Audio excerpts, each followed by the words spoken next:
Ano, tady je to nahráváno. Takže to už můžete mluvit. Tak. Pokusíme se po několikáté udělat to, co jsme včera měli slyšet a neslyšeli, nebo slyšeli jenom částečně.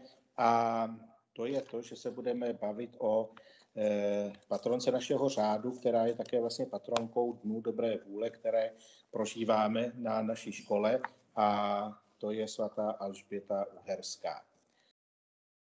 Na začátku bych jenom ocitoval z kanonizační buly papeže Řehoře IX., který ji prohlásil za svatou a který o ní řekl: Alžběta, královna Uherská a kněžna Durýnská, blahé paměti, rozjímala a pochopila zázračnou ekonomii naší spásy. Rozhodla se statečně následovat Spasitele a ze všech sil se snažila získat si ctnosti.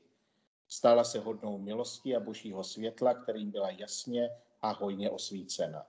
Od úsvitu svého života až po jeho soumrak neustávala konat skutky lásky k Bohu i k bližním. Tato láska plála v jejím srdci takovým plamenem, až ji zcela strávila. Byla to láska čistá a svatá. Jejímž jediným předmětem byl nejsvětější syn věčného Otce a Panny Marie, královny andělů, a byla hodna přebývat s nimi, zakoušet nebeské útěchy a slyšet nakonec pozvání na Beránkovu svatbu. To je svatá Alžběta Uherská a o té bychom si teď měli povídat při prezentaci, kterou jsem připravil a ke které bych řekl něco málo, aby jsme si také uvědomili, kdo svatá Alžběta byla.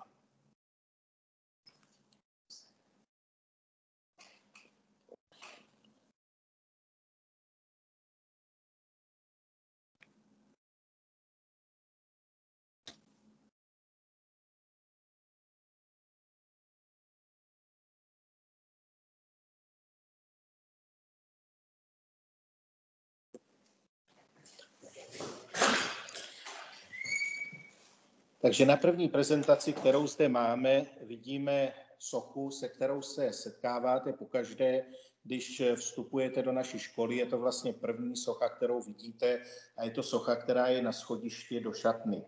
Vidíme tam Alžbětu, která je tam zachycená jako žena, která obdarovává chudáka, což i z té papežské buly vysvítalo, že byla žena, která usilovala o ctnosti a která se snažila celý svůj život o to, aby byla dokonalá. Když se podíváme na ten nápis, tak tam máme roky, kdy Alžběta žila. Vidíme, že zemřela velice mladá, ve 24 letech v roce 1231 a narodila se v roce 1207. A pod tím máme její životní heslo, kterým se řídila, a to heslo v latině zní magis et melius, více a lépe, což charakterizovalo její životní postoje. Ona už jako malé děvče soupeřila se svými kamarádkami a snažila se být vždycky lepší než oni. A to jí potom pomohlo nakonec v tom, že v tom osobním duchovním životě, který prožívala pod vlastně v rámci ideálu svatého Františka, tak se snažila o dokonalý život podle evangelia. O tom si budeme povídat ještě dále. Když se podíváme na druhou vlastně fotografii této prezentace,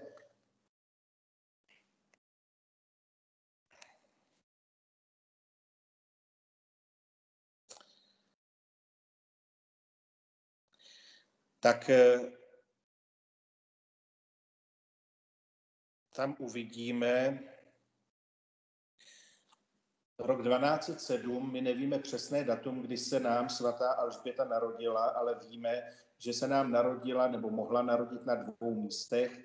Její otec, to si řekneme za chvíli, byl rakouským králem, byl to Ondřej II. A ona se narodila buď to na královském hradě Šárošpáták, který se vlastně nachází asi 50 kilometrů od Košic, a nebo na druhém královském hradě, který nám je trošičku blížší a který všichni známe, a to je hrad Prešpurk, Pozoň neboli Bratislava, který tam vidíme na obrázku po opravě. Když se podíváme na další prezentaci, tak se vracíme vlastně k rodičům svaté Alžběty Uherské. Je to vlastně obrázek, který máme na Wikipedii a je to vlastně z jedné kroniky, kde jsou zachyceni samozřejmě symbolicky svatý Ondřej II. A Gertruda Meranská z Andechsu, čili rodiče svaté Alžběty Uherské. A my si je připomínáme především proto, protože oni nám potom objasní celou jakoby tu životní anabázi svaté Anežky a také nám připomenou to, s kým vším svatá Anežka byla spřízněná a proč. Když se podíváme na další vlastně obrázek, tak tam máme postavu vlastně svaté Hedviky. Postava svaté Hedviky je pro nás důležitá díky tomu, že svatá Hedvika byla vlastně tetou svaté Anežky České, a to díky její matce, která pocházela vlastně z meránských vévodů, čili pocházela vlastně z onoho Andechsu, kde se narodila společně s Hedvikou, a svatá Hedvika je dnes vlastně známá jako patronka Slezska, protože se provdala za Jindřicha Bradatého a přesídlila do Slezska, do dynastie Piastovců, kde začala působit, založila klášter v Třebnici, se kterým se později setká svatá Anežka Česká, která byla samozřejmě další významnou příbuznou svaté Alžběty, a to díky vlastně spojení Ondřeje II. A Konstancie Uherské, která, jak víme, byla manželkou Přemysla Otakara I., čili otce svaté Anežky České. A v podstatě tyto dvě ženy, vidíme, že Anežka se narodila o 4 roky později než svatá Alžběta, ale žila mnohem déle. Tyto dvě ženy se nechaly uchvátit vlastně ideálem tady těchto dvou lidí, a to je svatý František Serafinský a svatá Klára, protože to bylo hnutí, které ve 13. století v podstatě formovalo Evropu. Bylo to hnutí jednak františkánského řádu, ale jednak také hnutí dominikánského řádu, a v čele těchto vlastně řádů stáli jejich zakladatelé, po nich se tyto řády dnes jmenují, a to je svatý František z Asizi, známý taky jako svatý František Serafinský, kterého vlastně tam máme na obrázku, a v pozadí za ním je bazilika, ve které je pochovaný v Asizi, a vedle máme svatou Kláru, která byla jednak přítelkyní svatého Františka, ale také jeho následovnicí, jednou z prvních ženských následovnic právě v tomto Asizi, která také odmítla dynastické svazky, které jí byly nabízené ze strany rodiny, a rozhodla se odejít vlastně do ústraní, složit řeholní sliby chudoby, poslušnosti a čistoty, a v podstatě stála na začátku řádu, který dnes známe jako řád Klarisek, a který k nám do Čech přinesla právě svatá Anežka Česká, se kterou je spojený první klášter vlastně této řehole v Praze na Františku. Na začátku ovšem svatá Anežka Česká také založila špitál u svatého Haštala, a do tohoto špitálu, kde pečovala o chudé a nemocné, uvedla na začátku františkánský řád, který pobýval nejdřív u kostela svatého Haštala, později u kostela svatého Jakuba na Starém Městě pražském, a později vlastně také tato velká světice přímo založila řád, který dnes známe jako řád křižovníků s červenou hvězdou. Všechno ovšem vlastně na začátku toho všeho stála právě ta až v podstatě nakažlivá idea svatého Františka z Asizi, který se rozhodl pro radikální změnu svého života.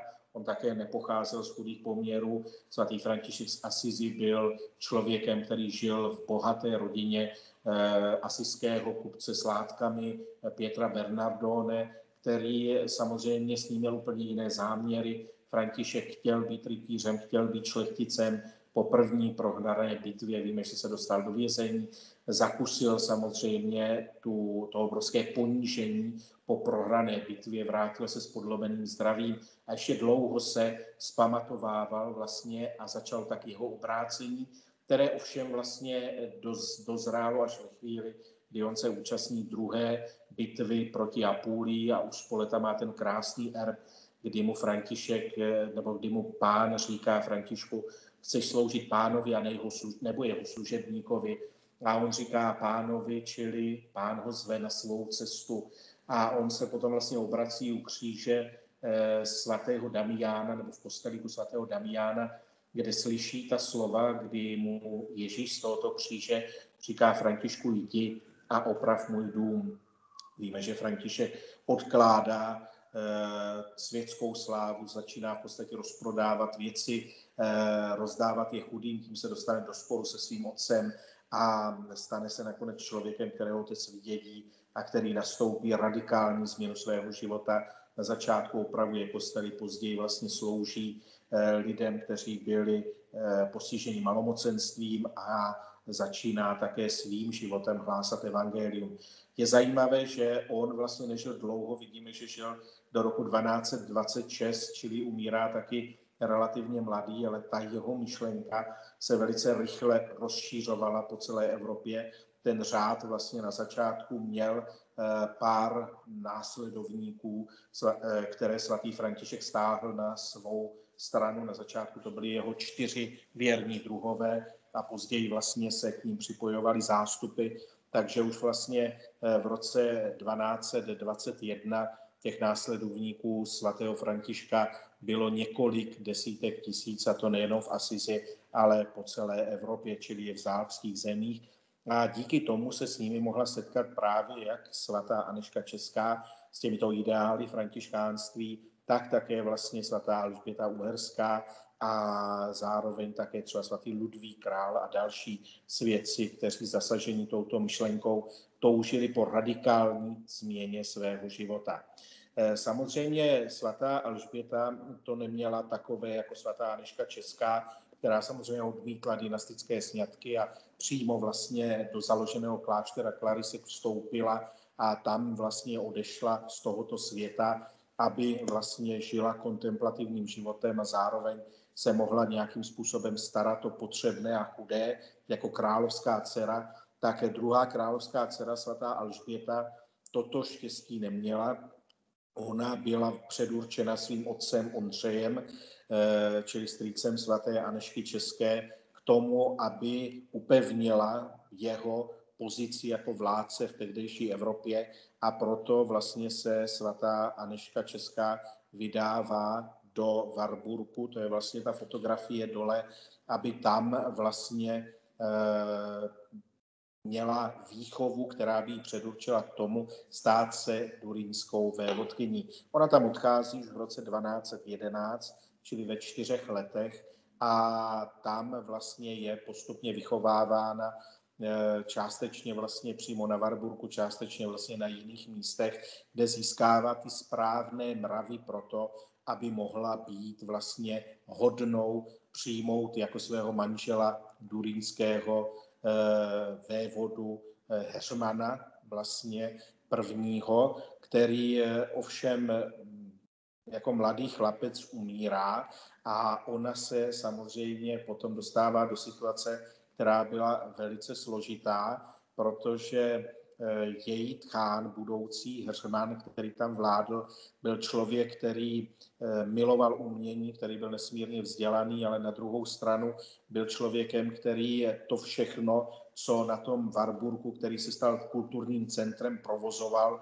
tak vlastně musel z něčeho zaplatit a zaplatilo se to vlastně z daní jeho poddaných a z jejich práce, a proto tam nebyl příliš oblíben. Sice ten dvůr byl skutečně hodný vévody, byla tam vlastně ta nejvyšší společnost se tam setkávala, žilo se tam velice kulturně, ale Alžběta přichází právě do tohoto prostředí, nicméně samozřejmě strádají lidé v podhradí a toho si Alžběta už od samého začátku velice dobře všímala. A samozřejmě nechtěla se ztotožnit s tím, že ona žije v přepichu, a byť to v té době bylo naprosto normální, ale v podstatě chtěla být ženou, která se snaží převzít zodpovědnost také za ty, ke kterým byla poslána. On potom, když v roce 1214 její budoucí tchán umírá, tak si má vzít samozřejmě, záhy na to umírá také její vlastní snoubenec Heřman a druhorozený syn Ludvík by měl být vlastně jejím dalším snoubencem, tak jeho maminka Žofie s tím nepříliš souhlasí, není z toho příliš nadšená a začíná obrovský tlak na to, aby se svatá Alžběta nebo svatá Alžběta dostala zase zpátky ke svým rodičům, což pro ní bylo mnohem vlastně těžší, to z toho důvodu, že v roce 1213 je zavražděna vlastně v Uhrách její matka Gertruda, to kvůli různým vlastně intrikám, které na tom dvoře vyvolala ani ne tak ona, ale spíše její dva bratři, kteří utekli na uherský trůn nebo uherský dvůr díky tomu, že je v podstatě se zapletli do vraždy vlastně Konstantina Švábského a byli v podstatě hledanými zločinci, takže vlastně byli pod ochranou uherského krále, což také nepřispělo k jejich velké oblibě. A ta Gertruda je tam samozřejmě zavražděna. Král Undřej se v té době zabýval úplně jinými věcmi, takže vůbec neměl zájem o to, aby si bral svoji dceru zase zpátky. A Alžběta tak najednou ztrácí svoji matku, kterou sice viděla jenom do svých 4 let, ale přeci jenom to byl její nejbližší člověk a zároveň ztrácí snoubence a zůstává v tu chvíli v podstatě ženou, která je vydána na milost a nemilost regence, která začala vládnout právě v Durinsku a to byla Žofie, její budoucí tchýně. Naštěstí pro samozřejmě Alžbětu bylo to, že když oni vyrůstali společně s ostatními dětmi právě vévody Heřmana, tak ona byla právě u Ludvíka děvčetem, které on si oblíbil, které měl velmi rád a které teda i přes všechny protesty svých vlastně příbuzných, kteří nepřáli tomuto sňatku, tak se prostě rozhodl, že si Alžbětu vezme. A když v podstatě Alžběta měla pochybnost o tom, že to myslí vážně, protože samozřejmě ty tlaky byly velice silné, tak se jeden z jeho přátel, se kterými byl na lovu, ptá Ludvíka, co vlastně si myslí o Alžbětě a jestli to s ní myslí vážně, jestli si ji chce vzít. A ona to odpověděl velice krásně, kdy říká, dávám ti své slovo, že kdyby tato hora, kterou před sebou vidíš, byla od úpatí až po vrchol celá ze zlata, a kdyby měla být moje pod podmínkou, že pošlu Alžbětu pryč, radši bych se vzdal zlata, než sňatku s ní. Ať si oni lidé myslí a říkají, co chtějí, milují a manželství s ní si vážím více než všeho na světě. Čili vidíme, že on byl skutečně člověkem, který se do ní zamiloval, což v té době nebylo obvyklé. Později si ji také vlastně velice vážil a přesto všechno, co říkala jeho vlastně matka, tak se rozhodl, že si Alžbětu vezme za svou manželku. Ona samozřejmě, Žofie, používala různé argumenty, protože Alžběta byla už od mala ženou velice zbožnou a když vlastně přišli jednou do kostela, tak samozřejmě byly nazdobené jako vévodkyně a měli samozřejmě ty nejkrásnější šaty, měli v podstatě na hlavě korunu a když Alžběta přišla vlastně do kostela, tak poklekla, sňala korunu, položila ji vlastně na lavici a začala se modlit. Žofie ji častovala výčitkami, říká, že vypadá jako selka a proč v podstatě jako se takto chová, tak ona na to odpověděla, což se mám já, ničemný tvor z prachu země, povyšovat svou korunou nad svého Boha a krále Ježíše Krista korunovaného trním. Čili vlastně to byla pozice Alžběty. Vlastně z toho vůbec nic nedělala, naopak vlastně ona z toho měla radost, protože ji pronásledovali a to samozřejmě vlastně Pán Ježíš oceňoval jako vlastně ctnost, kterou člověk získává tím, že se dokáže naučit být pokorný a nad nikým se vlastně nevyvyšovat. Už od samého začátku vlastně jejího života stojí vlastně po jejím boku zpovědník, kterého ona si vybrala, a to byl Konrád z Marburku, člověk, který byl vlastně františkánem a který provázel duchovně svatou Alžbětu. Byl to člověk nesmírně přísný, který samozřejmě se snažil, aby Alžběta byla nejenom ženou, která žije v bohatství a v přepíchu, ale aby se také snažila nějakým způsobem žít evangelium a učili v podstatě různými skutky pokání, aby pokořovala sama sebe, aby se naučila pokoře, aby se naučila vnímat jiné lidi a také jí otvíral oči, co do života v podhradí. Proto samozřejmě svatá Alžběta vyrůstala v ženu nesmírně zbožnou. A když konečně v roce 1221 mohla proběhnout svatba s jejím milovaným Ludvíkem, jak ho nazývala, jejím manželem, tak Alžběta už byla sformovaná jako osobnost, která byla na prvním místě ženou naplňující boží vůli, čili ženou s obrovskou zodpovědností za pozici, do které se dostala. A té zůstala samozřejmě věrná, když se díváme vlastně na ten epitaf Ludvíka Durínského, tak tam vidíme dvě věci. Vidíme tam jeho erb samozřejmě, vidíme tam meč a vidíme tam vlastně také lasturu poutníka, kterou má na svých prsou. A je to z toho důvodu, že Ludvík se chtěl zúčastnit 4. křížové výpravy, a když vlastně dorazili do Itálie vlastně a měli se nalodit, tak tam začal vlastně mor a on na tento mor nakonec umírá. A to velice mladý, ve svých 27 letech, po necelých 7 letech šťastného společného manželství s Alžbětou Uherskou.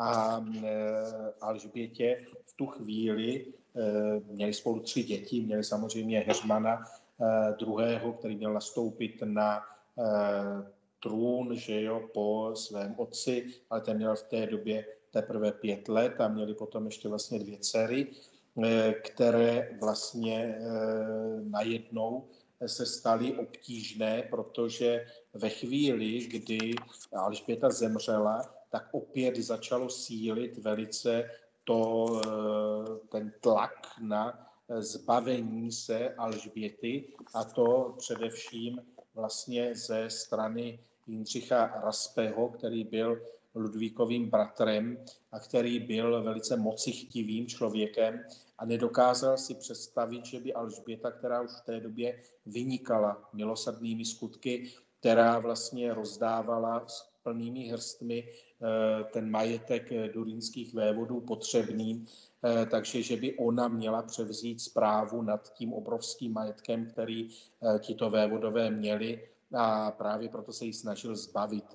Alžběta mu to trochu usnadnila, ona mu předala vládu, nestala se regentkou jako její tchýně Žofie, ale předala mu vládu a on ji za odměnu samozřejmě v roce 1227 vyhání z hradu. Ona se dostává do podhradí, ale paradoxně ji nevyhání samotnou, ale vyhání ji i společně s jejími 2 dětmi, které jsou potom vlastně vydány na milost a nemilost poddaným, ale co bylo nejhorší, on zakazuje dokonce poddaným v podhradí, aby Alžbětu ubytovali. To mělo za následek, že Alžběta vlastně první noc přespává ve velice nuzných podmínkách v nějakém chlévě, a teprve když se o této situaci dozvídá její teta, sestra Gertrudy, její maminky, Matilda, která je velice významnou a zámožnou a vlivnou abatyší nedalekého kláštera Benediktinek v Kitzingenu, tak pro ní posílá a přiváží právě do Kitzingenu, kde nachází vlastně první útočiště. A když se dozvídá vlastně o této situaci od Matildy její strýc Eckhard, který je bamberským biskupem, taky zve do Bamberku na biskupství a dává jí vlastně hrad Puttenheim, kde ona potom vlastně může důstojně žít se svými dětmi. V tu chvíli pro Alžbětu to bylo samozřejmě nebezpečí, protože začíná být znovu vtahována do toho světského života a ona už byla rozhodnuta, že zůstane věrna i po smrti svému manželovi a bude samozřejmě se snažit žít jenom pro Krista. Čili v tu chvíli se dostává Alžběta do situace, kdy je znovu ohrožena, protože její strýc Eckhard v ní vidí potenciální snoubenku pro císaře Friedricha, který v té době vlastně ovdověl a hledal nějakou vlastně ženu. A Alžbětu zachraňuje to, že v roce 1228 jsou přiváženy zpět vlastně z té křížové výpravy ostatky jejího manžela a ona, když se zastavují v Bamberku, se připojí k tomu smutečnímu průvodu a vrací se opět do Wartburgu, kde tito rytíři, kteří doprovázeli Ludvíka, mezi kterými byl jeho mladší bratr Konrád, který byl později vlastně velmistrem řádu německých rytířů, tak tento vlastně rytíř přinutí svého bratra Jindřicha Raspého, aby opět přijal Alžbětu na hrad, kam patří, jako vlastně vévodkyně vdova a aby přijal její děti a vypláceli to, co jí patřilo. Oni se formálně smíří. Alžběta v roce 1228 je samozřejmě přítomna těm velkým vlastně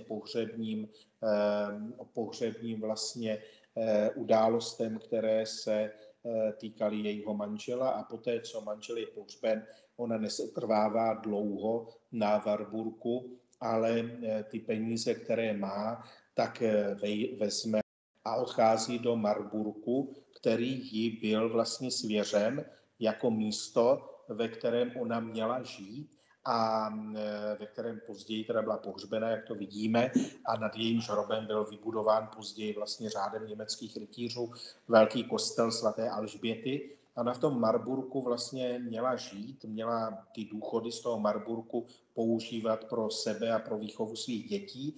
A ona právě tady v tomto Marburgu v roce 1228, když tam přichází za svým duchovním vůdcem Konrádem z Marburgu, který to samozřejmě nechtěl, protože si nechtěl znepřátelit durínské vévody, ale nakonec vlastně ji přijímá, tak se zasvěcuje Bohu. Ona tam slibuje, že se zřekne veškeré samozřejmě svobodné vůle, zřekne se svých dětí, protože ty mají být připravovány ne na řeholní život, ale na své budoucí vlastně postavení ve společnosti. Proto vlastně je odevzdá do výchovy na vlastně rodině durínských vévodů a ona sama vlastně na tom místě nejdřív vybuduje špitál a později si u kláštera Františkanů postaví velice skromný domek a chodí do tohoto špitálu pečovat o nemocné.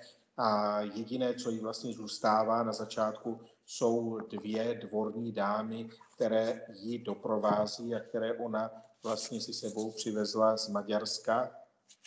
Nicméně Konrád, aby cvičil její samozřejmě pokoru, taky přikáže, že je musí propustit, takže oni se vrací zpátky do Maďarska a on jí vlastně k ní ubytuje další 3 ženy, které zvláště 2 z nich velice strpčovaly její život, ale ona to všechno velice vlastně hrdinně nesla a dokázala vlastně v tom svém životě prožívat pokorně každý den jako velký dar, ve kterém může sloužit Kristu v trpících a potřebných. Tím se dostáváme k tomu vlastně, proč svatou Alžbětu máme jako patronku Dnů dobré vůle, protože její zaměření jako vévodkyně, příslušnice samozřejmě významného a velice bohatého rodu, bylo takové, že měla velkou zodpovědnost za své poddané, za svou rodinu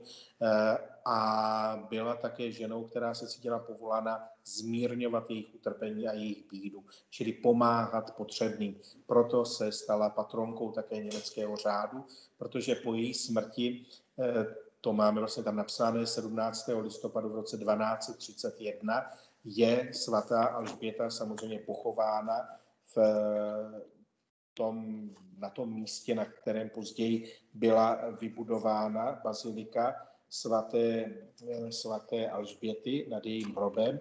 A když potom vlastně Konrád z Marburku popisuje ty její poslední chvíle, tak říká, že v podstatě jedna z věcí, která charakterizovala svatou Alžbětu, tak byla její obrovská pokora a vlastně být úplně chudá a odevzdaná Kristu, a on to velice krásně popisuje v tom vlastně dopise papeži, ve kterém hovoří o jejich hrdinských cnostech, a tam píše: než zemřela, vyslechl jsem její zpověď, a když jsem se ptal, jak se má naložit s jejím majetkem a osobními věcmi, odpověděla, že všechno jí už dávno patřilo jen zdánlivě a že je to majetek chudých. Prosila mě, abych jim všechno rozdělil, kromě nejobyčejnějších šatů, která měla na sobě a v níž chtěla být pochována. Když to bylo projednáno, přijala tělo Páně a potom se až do večera v řeči znovu a znovu vracela k tomu nejlepšímu, co slyšela v kázání. Potom s velikou zbožností svěřila Bohu všechny, kdo se u ní shromáždili, a skonale, jako by sladce usnula. Čili to byl závěr života svaté Alžběty. Okamžitě po její smrti začal její švagr Konrád vlastně Durínský, který byl v té době velmistrem řádu německých rytířů, vlastně usilovat o to, aby převzal špitál, který svatá Alžběta vlastně v Marburku zřídila. A do tohoto Marburku vlastně také uvedl řád německých rytířů, u nás známý, ale to byl řád bratří domu Panny Marie Jeruzalémské, kteří měli ve svém charizmatu péči o chudé, nemocné a potřebné v duchu svého řádového hesla Heilen, helfen und wehren, čili léčit, pomáhat a chránit. Čili vlastně tento řád se tady usídlil a byl tady vlastně až do příchodu Napoleona, který později vlastně ty církevní instituce rozmetal, rozpustil, jejich majetek zabral, čili vlastně do nějakého roku 1806 vlastně ten řád v Marburku byl přítomen.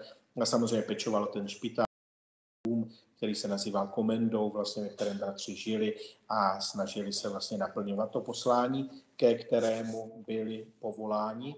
A zároveň tam také vybudovali velký kostel, který se velice záhy stal poutním místem.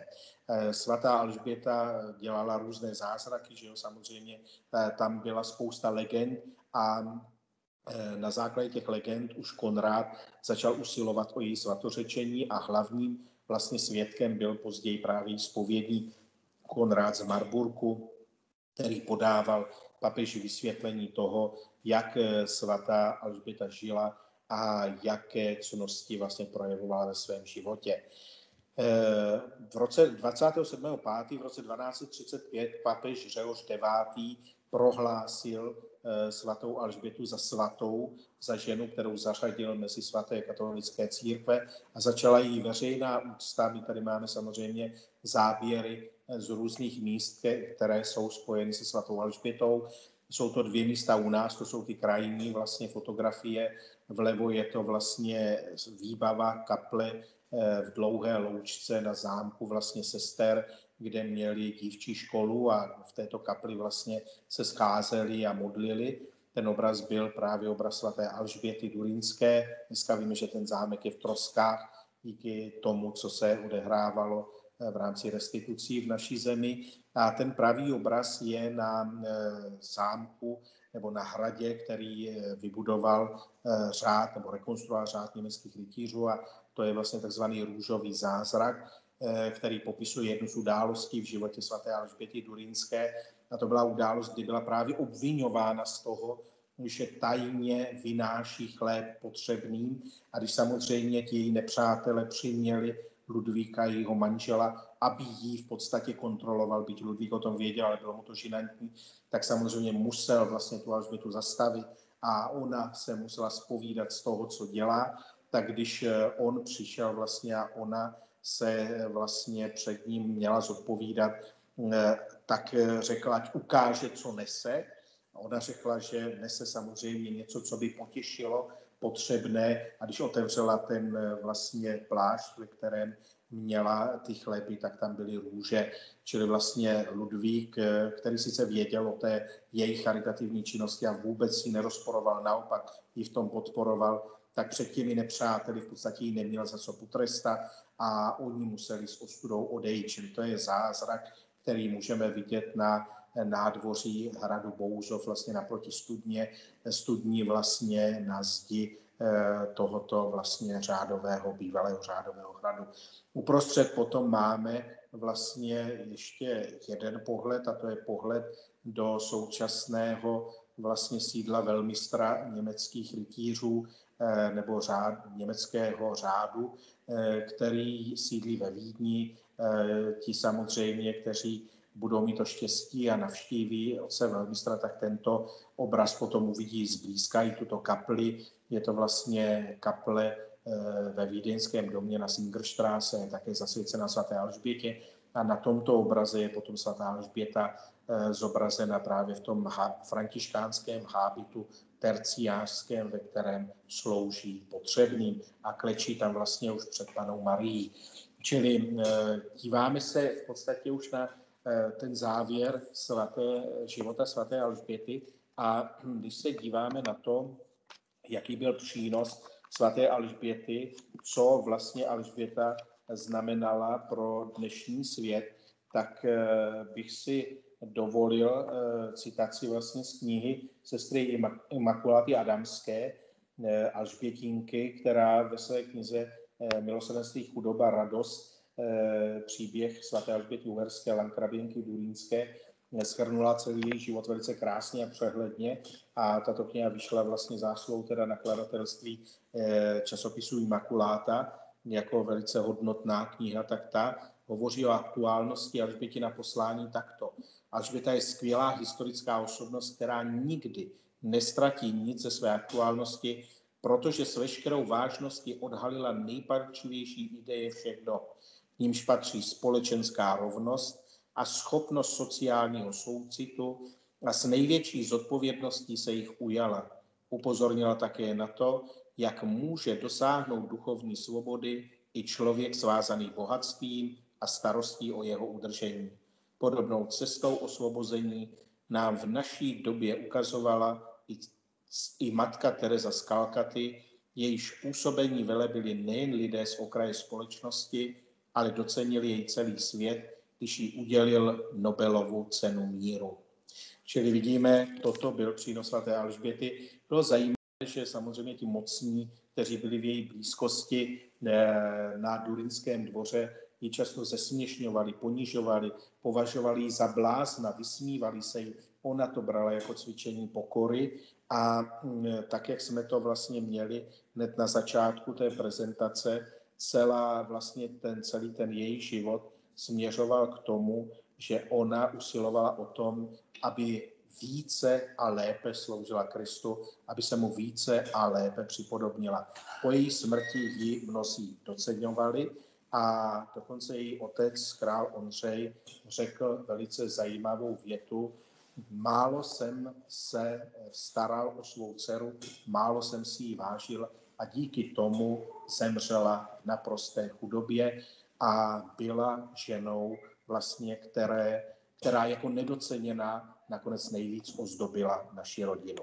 Čili tolik alespoň v krátkosti ke svaté Alžbětě. Samozřejmě se s ní budeme dál setkávat a myslím si, že v dnešní době by mohla být výzvou pro každého člověka, který se hledá svůj životní styl v tomto světě, hledá smysl svého života, hledá to, jak by mohl být užitečný a být také potřebný pro ty, ke kterým je povolána. To vám přeji, abyste to našli, tak jako svatá Alžběta, abyste se nenechali jako ona odradit překážkami, které se vám mohou stavět do cesty.